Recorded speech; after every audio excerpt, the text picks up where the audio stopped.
Hello. Evil stars discuss Antichrist's baptism.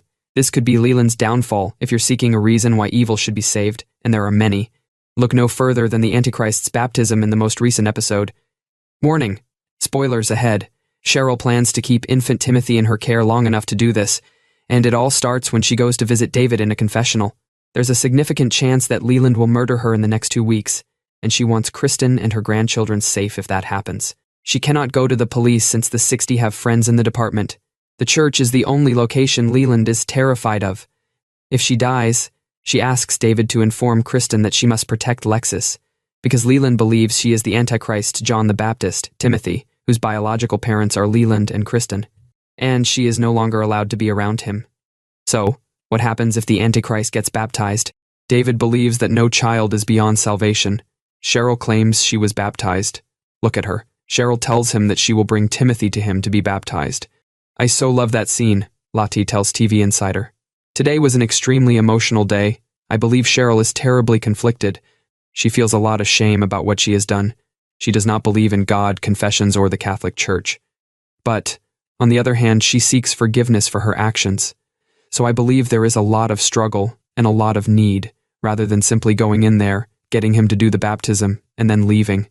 I believe she is coming to terms with some of the horrible things she has done, and she is doing everything she can to seek forgiveness for them. Hopefully, Kristen will forgive her, but she will accept any forgiveness she can at this time. David attempts to make their talk into a regular confession, but Cheryl simply departs. I love that, Lottie says with a giggle. She's like, okay, my business here is finished. Cheryl turns to David because she knows how close he is to her daughter. She informs him that after the baptism, it can no longer be the Antichrist, and therefore it won't be treated like the Antichrist, and I think it'll give the baby a life of love, Lottie explains. She knows that David is ultimately a kind man and an empathetic man, so maybe that's why she trusts him. David just asks Cheryl to talk to Kristen, but she refuses since she doesn't believe her. Herbers believes that Kristen does not believe in many of these things, such as original sin or Timothy becoming the Antichrist, and admits that her character would have no problem with David agreeing to the baptism without informing her. She sees no harm in baptizing if that has some psychological effect on anyone, and if my mother is in such distress, and she asks for something that benign as a baptism. I don't feel like that's the kind of thing that I would feel betrayed by or anything, says Herbers.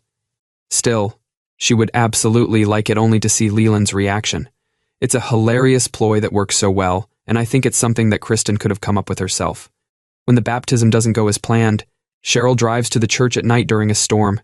David is not there, so Sister Andrea answers the door.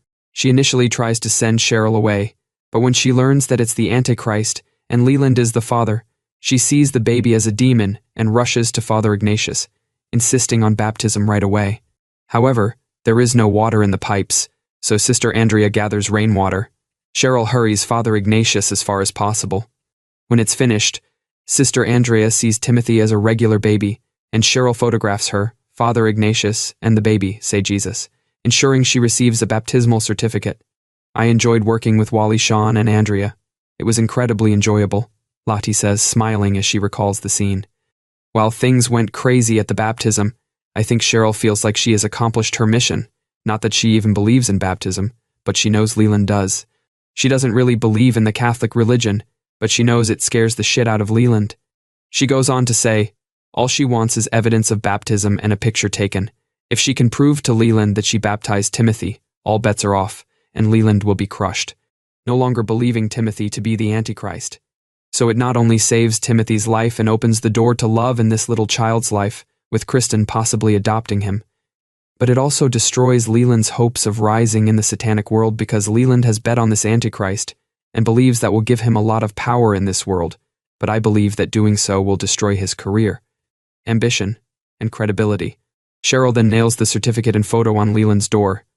When we remark that Cheryl's lone regret is that she didn't get a photo or video of Leland's reaction to seeing them, Lottie concurs, adding, that's actually a positive note. We should have done that. Leland, of course, panics upon discovering this, even holding a pillow over baby Timothy, but with the stockholders arriving at his flat in an hour and the baby needing to be ready. According to a text from the manager, he stops, burns the proof, and dresses Timothy like the Antichrist he isn't. But he is worried.